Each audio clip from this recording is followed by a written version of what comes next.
Assalamu alaikum wa rahmatullahi wa barakatuh. Syfyri na e bën të qartë se të gjithë na mund të qohemi për sabah. Namazi teravis na e bën të qartë se mund të falim namaz nate.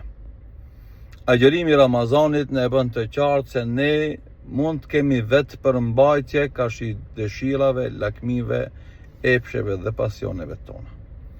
Për Ramazani nuk është vetëm një mundësi ku është shtuar imani edhe na jemi më të devotshëm, por është një kohë e cila na e bën të qartë të gjithë neve se ne mund të jemi të organizuar në aspektin e adhurimeve gjatë gjithë jetës sonë, sikur të kishim dëshirë.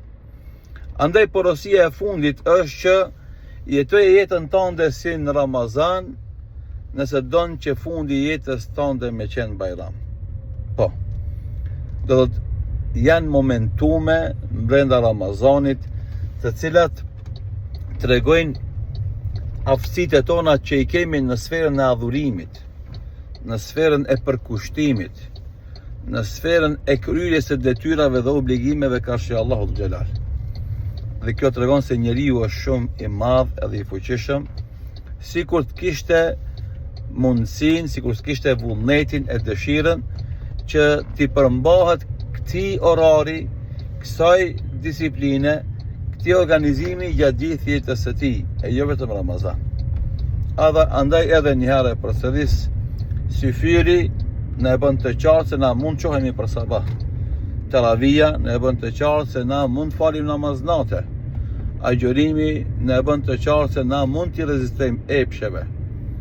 Adhurimet tona të gjitha në Ramazan na mësojnë se na edhe pas Ramazanit mund të ndjekim tempon e njëjtë.